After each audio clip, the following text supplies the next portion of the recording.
తర్వాత ఇంకా దాని కాస్త ఆజ్యం పోసినట్టే. సో ఏంటి కాంగ్రెస్ ఏ రకంగా చూస్తుంది? అండ్ ఇంకా నిన్న కేటీఆర్ కూడా ఒక ట్వీట్ చేస్తారు, సవాల్కి రేవంత్ కూడా రావాలని. సో కాంగ్రెస్ స్టాండ్ ఏంటి? బేసికలీ ఏదైతే స్టేట్మెంట్స్ వస్తున్నాయో ఇవేమీ కొత్త కాదు. స్టేట్మెంట్స్ మనం అసెంబ్లీ ఎలక్షన్స్ వీళ్ళు ఓడిపోయిన తర్వాత వీళ్ళకి అర్థం కావట్లేదు ఏ రకంగా వీళ్ళని కాంగ్రెస్ని కట్టడి చేయాలా, కాంగ్రెస్ని అపోజ్ చేయాలా అని చెప్పేసి అది వదిలేసేసి వీళ్ళు పోయి బీజేపీతో మాట్లాడడం కానీ, బీజేపీతో సంప్రదింపులు జరపడం కానీ, లిక్కర్ రాణి అయినటువంటి కల్వకుంట్ల కవిత గారు అక్కడ స్కామ్లో దొరకబట్టి, లిక్కర్ స్కామ్లో దొరకబట్టి తిహార్ జైలుకి పోయినప్పుడు వీళ్ళు ప్రపోజల్స్ తీసుకుపోయినారు. అది స్వతహాగా ఆవిడనే బయటకు వచ్చి మీడియాకు సమక్షంగా చెప్పింది. ఏమని, నేను దీనికి సాక్ష్యంగా చెప్తున్నాను, నేను జైల్లో ఉన్నప్పుడు అబ్బా కొడుకులు ఇద్దరు కలిసి వీళ్ళు బీజేపీలో మెర్జ్ చేద్దామని చెప్పేసి ట్రై చేస్తున్నారు అని చెప్పిన మాట వాస్తవం. అది చెప్పిన తర్వాత మనకు అంతకుముందు కూడా మీడియాలో కథనాలు అనేవి వచ్చినాయి. ఆ టీవీలో కానివ్వండి, మరో ఛానల్లో కానివ్వండి, అప్పుడు కథనాలు అనేవి వచ్చినాయి. అది దాని తర్వాత ఈవిడ గారు రావడం చెప్పడం, ఈ రోజు సీఎం రమేష్ గారు బయటకు వచ్చి చెప్పడం కానీ, బండి సంజయ్ గారు బీజేపీ నుంచి చెప్పడం కానీ, ఇవన్నీ చూస్తుంటే ఎస్ తప్పకుండా అక్కడ ప్రిలిమినరీగా అక్కడ మనకు అర్థమవుతుంది వీళ్ళు బీఆర్ఎస్ ని తీసుకుపోయి బీజేపీలో మర్జ్ చేయడానికి. వాటి యొక్క ముఖ్య ఉద్దేశం ఏంటంటే వాళ్ళకి ప్రజల్లో నమ్మకం అనేది ఆ బీఆర్ఎస్ పార్టీకి పోయింది. ఏ రోజు అయితే టీఆర్ఎస్ ని బీఆర్ఎస్ కింద మార్చినరో ఆ రోజు వీళ్ళు ప్రజల్లో విశ్వసనీయత అనేది కోల్పోయినారు. వీళ్ళ ఇంట్రెస్ట్ తెలంగాణ అనేది కాదు, వీళ్ళ ఇంట్రెస్ట్ వీళ్ళు దోపిడీకి పాల్పడుతున్నారని చెప్పేసి వాళ్ళకి అర్థం అవ్వడం వల్ల వాళ్ళు ఈ పార్టీని తీసుకుపోయి అక్కడ మెర్జ్ చేయడానికి ప్రయత్నిస్తున్నారు. సిబిఐ నుంచో కానీ, ఈడీ నుంచో కానీ మెర్జ్ చేయడానికి బీజేపీ ప్రయత్నిస్తూ ఉంటుంది. రీజనల్ పార్టీస్ ని ఎప్పుడైనా నిర్వీర్యం చేయడం వాళ్ళ యొక్క ముఖ్య ఉద్దేశం. మీరు ఏ స్టేట్ లో అయినా తీసుకోండి, అక్కడ మహారాష్ట్రలో తీసుకున్నా సరే శివసేన గతి అదే పట్టింది. వీళ్ళు చేసేది ఎప్పుడైనా సరే డివైడ్ అండ్ రూల్, వీళ్ళు చేసేది ఎప్పుడైనా సరే చిన్న రీజనల్ పార్టీస్ ని మర్జ్ చేయడానికి చేస్తారు. కానీ రీజనల్ పార్టీస్ అనేవి కాంగ్రెస్ ప్రభుత్వంలో ఉన్నప్పుడు, కాంగ్రెస్ పార్టీ పవర్ లో ఉన్నప్పుడు రీజనల్ పార్టీస్ పుట్టుకొచ్చినాయి. అది మీరు గమనించాలా. అంటే కాంగ్రెస్ పార్టీ ఎప్పుడు ప్రజాస్వామికంగా ముందుకు పోతుంది, డెమోక్రటిక్ పాలన ఎప్పుడు అందిస్తుంటుంది. కానీ వీళ్ళు అట్లా చేయరు, వీళ్ళు మొనార్కీగా పోతూ ఉంటారు. వీళ్ళు ప్రజాస్వామ్యాన్ని కూని చేసినారు వీళ్ళు. అందుకని చెప్పేసి బీఆర్ఎస్ ని బీజేపీలో మర్జీ చేయడానికి చాలా ప్రయత్నం చేసినారు అనేది మాట వాస్తవం. ఈ రోజు వాళ్ళు పార్లమెంట్ ఎలక్షన్స్ లో గుండు సున్నా తెచ్చుకున్నారు. ఎందుకు తెచ్చుకున్నారు? వీళ్ళ ఓట్ పర్సెంటేజ్ ఎటు నుంచి ఎటు షిఫ్ట్ అయింది అని చూస్తే వీళ్ళ లీడర్లు అందరూ కలిసి బీజేపీ కోసం పనిచేసినారు. బీజేపీకి వీళ్ళ ఓట్ ట్రాన్స్ఫర్ మొత్తం బీజేపీకి చేపించినారు. బీఆర్ఎస్ ఓట్ శాతం మొత్తం బీజేపీకి ట్రాన్స్ఫర్ అవ్వడం వల్ల వాళ్ళు 8 మంది ఎంపీలు గెలిచినారు. మాకు గ్రౌండ్ రిపోర్ట్స్ ఉన్నాయి, మాకు బూత్ లెవెల్ డేటా ఉంది మా దగ్గర. వీళ్ళు ఏ రకంగా పనిచేసినారు, బీజేపీకి సహకరించారు అని చెప్పేసి మా దగ్గర అర్థమవుతుంది. అంటే వీళ్ళు ఎన్డీఏలో భాగస్వామ్యం కావడానికి ఎంతకైనా దిగజారుతారు, తెలంగాణ ఇంట్రెస్ట్ ని వీళ్ళు మంటగలుపుతారని చెప్పేసి ఇది ఒక నిదర్శనం. వీళ్ళు చేస్తున్న మాట ఏంది? ఈ రోజు ఈయన గారు వచ్చేసి సీఎం రమేష్ గారు బాటే చెప్పడం ఎందుకు చెప్పింది అని అంటే, రుత్విక్ అనే దానికి, రుత్విక్ ప్రాజెక్ట్స్ కి అది టెండర్ దొరికింది అని చెప్పేసి. అంటే వీళ్ళ టైంలో దొరకలేదా?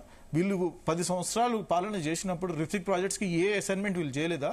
దేవాదుల ఇరిగేషన్ ప్రాజెక్ట్ వీళ్ళు ఇవ్వలేదా? 4200 కోట్ల ప్రాజెక్ట్ ఇవ్వలేదా? అంటే ఆనాడు గుర్తుకు రాలేదా సీఎం రమేష్ బీజేపీకి అఫిలియేటెడ్ అయి ఉన్నాడు అని చెప్పేసి? ఏముంటుందండి, ఇప్పుడు బిజినెస్ మ్యాన్ అనేటప్పుడు ఏ పార్టీలోనే ఉంటాడు ఆయన. ఆ ప్రాజెక్ట్ లో ఉన్నప్పుడు బీజేపీలో అఫిలియేషన్ ఉండొచ్చు, కాంగ్రెస్ లో ఉండొచ్చు, ఆర్జేడీలో ఉండొచ్చు, ఎవరైనా ఉండొచ్చు. కానీ కాంగ్రెస్ ప్రభుత్వానికి ఈ ప్రాజెక్ట్ ఎప్పుడైతే పిలిచినామో ఫ్యూచర్ సిటీకి రోడ్ వేయాలి అని చెప్పేసి ప్రాజెక్ట్స్ తీసుకొచ్చినారో, హెచ్ఎండిఏ వాళ్ళు ఆఫర్ తీసుకొచ్చినారో, బిడ్స్ తీసుకొచ్చినారో, దానికి ఒక ప్రొసీజర్స్ అనేవి ఉన్నాయి. తెలంగాణ స్టేట్ ప్రొక్యూర్మెంట్ రూల్స్ ఉన్నాయి, హెచ్ఎండిఏ రూల్స్ ఉన్నాయి. దానికి అనుగుణంగా ఎవరైతే లోయెస్ట్ బిడ్ చేస్తారో వాళ్ళని తీసుకొచ్చేసి ప్రాజెక్ట్ ఇస్తారు. దాంట్లో ఎవరెవరు పార్టిసిపేట్ చేసిండ్రండి ఆ ప్రొసీజర్ లో, బిడ్డింగ్ ప్రొసీజర్ లో అని చూస్తే ఎల్ఎన్టీ పార్టిసిపేట్ చేసింది, మెగాలు పార్టిసిపేట్ చేసిండ్రు, రాఘవ కన్స్ట్రక్షన్స్ పార్టిసిపేట్ చేసిండ్రు, రిత్విక్ పార్టిసిపేట్ చేసి. ఎవరైతే లోయెస్ట్ ఇస్తారో, ఎవరైతే ప్రొసీజర్స్ అండ్ నామ్స్ కి అనుగుణంగా ఉంటారో వాళ్ళకి దొరుకుతుంది. వీళ్ళకి ఎప్పుడు చూసినా సరే కరప్షన్, వీళ్ళ చార్జెస్ ఉన్నాయి కాబట్టి, కరప్షన్స్ వీళ్ళు మైండ్ లో నడుస్తుంది కాబట్టి వీళ్ళు ఏదో తీసుకున్నారు, కిక్ బ్యాక్స్ ఏదో జరిగింది. ఎందుకు జరుగుతాయంటే నాకు అర్థం కాదు. కాంగ్రెస్ పార్టీ ఎప్పుడైనా సరే డెలివరీకి అనుగుణంగా, అకౌంటబిలిటీకి అనుగుణంగా పనిచేస్తున్న పార్టీకి. Congress party lowest bid, quality party ఉన్నటువంటి ప్రాజెక్ట్. మీరు చూసుకున్నటువంటి ప్రాజెక్ట్ తీసుకుంటే ఇదే ప్రాజెక్ట్, దీనికి నేను చెప్పదలుచుకున్నది మైల్ స్టోన్ బేస్డ్ పేమెంట్స్ చేయించినాం. అంటే మీరు ఇంత పర్సెంటేజ్ చేసిన తర్వాత మీకు ఈ పేమెంట్స్ వస్తాయని చెప్పేసి, మీకు క్వాలిటీ చెక్స్ కింద మేము పెట్టినాము, స్క్రూటినీ పెట్టినాము. ఇవన్నీ ఎవరు చేసినారండి? కాంట్రాక్ట్ టర్మ్స్ ఎవరు రాసినారండి? హెచ్ఎండిఏకి అనుగుణంగా ప్రభుత్వం తీసుకురాలేదా? ఇది అకౌంటబిలిటీ పెట్టాలని తీసుకురాలేదా అని వీళ్ళకి అది ఆ సోయి లేదు. వీళ్ళకి ప్రతిసారి ఏదో నింద మోపడం. ఆ నింద మోపడంలో ఏమైపోయింది, ఆ పెద్ద ఆయన బయటకు వచ్చేసేసి ప్రెస్ మీట్ చెప్పేసాడు, బండారం చెప్పేసినాడు. నా సీసీటీవీలు ఉన్నాయి నా దగ్గర, నువ్వు ఏ రోజు వచ్చి నా ఢిల్లీలో కలిసినావు, నేను అన్ని ముందుకు పెడతా, నేను ఫస్ట్ టైం నేనే గెలిపించిన అని చెప్పేసి. ఆ రోజు తెలంగాణ నినాదం తీసుకుని జై తెలంగాణ అని చెప్పేసి చెప్పేసి ప్రజల్లోకి పోయినప్పుడు ఒక ఆంధ్ర సపోర్టర్ తో నువ్వు ఫస్ట్ టైం ఎమ్మెల్యే 300 ఓట్లతో గెలిచింది నీకు గుర్తు రాలేదా? ఆ రోజు సిరిసిల్లలో నువ్వు ఆ రోజు మహేందర్ రెడ్డి గారిని బొందబెట్టి నువ్వు వచ్చిన మాట వాస్తవం కాదా? ఇది ప్రజలు చూస్తలేరా? ఇది అంటే ఆ రోజు ఆంధ్ర వాళ్ళతో కలిసి మెరిగి ఈ రోజు జై తెలంగాణ అని చెప్పి ఈ రోజు వచ్చేసేసి వీళ్ళ మాట చక్కగా లేదని చెప్పేసి ప్రజల్లోకి రావడం ఇది చాలా విడ్డూరంగా ఉంది. అంటే ఇప్పుడు మీరు చేస్తే ఇప్పుడు అంటున్నారు బీఆర్ఎస్ బీజేపీలో విలీనం సంబంధించి ఇది వాస్తవం అంటున్నారు. అంటే గతంలో కూడా కాంగ్రెస్ లో మర్జ అవుతుంది అని చెప్పేసి అన్నారు కదా, మరి వాటికి చాలా ప్రపోజల్స్ తీసుకొచ్చారండి. తెలంగాణ ఫార్మేషన్ అనేది ఒక చారిత్రాత్మకమైన ఒక ఘట్టం. ఆ రోజు వీళ్ళు చాలా ప్రపోజల్స్ తీసుకొచ్చినారు. అప్పుడు మా లీడర్ ఉన్నటువంటి దిగ్విజయ్ సింగ్ గారి దగ్గర ఈ మ్యాటర్ కూడా పోయింది, మేడం గారి దగ్గర కూడా పోయింది. కానీ అనేది ఏంటంటే విధి విధానాలకు అనుగుణంగా జరుగుతుందండి. ఈ వ్యక్తి ఎటువంటి వ్యక్తి అని అంటే చెప్తాడు, మోసగిస్తాడు. ఈయనకి ఢిల్లీలో ఎక్కడ కూడా ఈయనకి పేరు లేదండి. అరో కేసీఆర్ అనగానే అరే ఉదురా నాయనా అని చెప్పేసి అంటారు. ఈయనకి అపాయింట్మెంట్లు కూడా ఇవ్వట్లేదండి. ఇది వాస్తవం. ఢిల్లీలో ఏ ఒక్క రీజనల్ పార్టీని ఈయన నమ్మరు. ఈయన థర్డ్ ఫ్రంట్ అని చెప్పేసి ఏమైంది నీ ఫ్రంట్? ఏడబోయింది నీ ఫ్రంట్? ఏడైంది సార్ కారు 16 అన్నారు. ఏమైంది మీ పరిస్థితి? అది మీరు విశ్వసనీయత అనేది కోల్పోయినారు. ఓన్లీ తెలంగాణలో కాదు, ఎంటైర్ భారతదేశంలో విశ్వసనీయత కోల్పోయినారు. అక్కడ యూపీ నుంచి, బీహార్ నుంచి, రాజస్థాన్ నుంచి ఎవ్వరు ఏ ఒక్క రీజనల్ పార్టీ, అక్కడ తమిళనాడు కింద తీసుకుంటే, మీరు కర్ణాటక తీసుకుంటే ఏ జేడీఎస్, వీళ్ళు ఎవ్వరు కూడా ఈయన విశ్వసనీయత అనేది వీళ్ళు కోల్పోయినాడు. అంటే ఇప్పుడు వీళ్ళకి కావాల్సింది ఏంటి?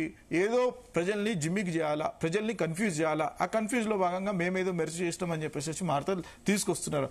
ఆయన మెర్జ్ చేస్తారా, చెయ్యరా? ఆ ప్రపోజల్ ఎందుకు అంటే ఒకటి మీరు అంటున్నారు దేశమంతటా కూడా బీఆర్ఎస్ నమ్మకం కోల్పోయింది, అసలు ఎవరు నమ్మట్లేదని. మరి మొన్న సీఎం రేవంత్ రెడ్డి కూడా ఒక కమెంట్ చేస్తారు కదా, చెప్పులెత్తుకపోయేటట్టు దొంగల్లా చూస్తున్నారని చెప్పేసి, మరి దాన్ని ఏమనుకోవాలి? అది వీళ్ళు చేసిన బ్యాంక్రప్ట్స్ అండి. వీళ్ళు చేసినటువంటి ఫైనాన్షియల్ డిసిప్లిన్ లేకుండా పైసలు దోచుకొని మొత్తం వీళ్ళ వల్ల వచ్చినటువంటి, ఎప్పుడైనా సరే ప్రభుత్వాలు అనేది చీఫ్ మినిస్టర్స్ రన్ చేస్తారండి. వాళ్ళు ప్రభుత్వం వాళ్ళకి ఉన్నటువంటి టెన్యూర్ లో రన్ చేస్తారండి. మీరు ఏ రకంగా రన్ చేస్తారో దాని యొక్క ఇమేజ్ రిఫ్లెక్ట్ అవుతుంది. మీరు చేసినటువంటి తప్పుల వల్ల తెలంగాణ మీద రుద్దబడింది.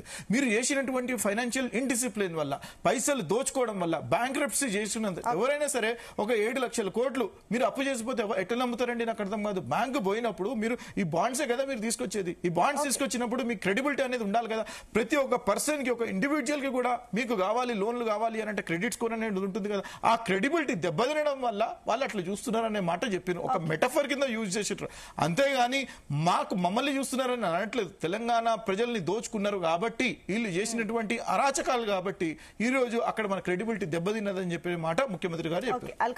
ఇంకా అదే విధంగా బీజేపీ నుంచి ప్రకాష్ రెడ్డి గారు జాయిన్ అయ్యారు. అండ్ అదే విధంగా రాజకీయ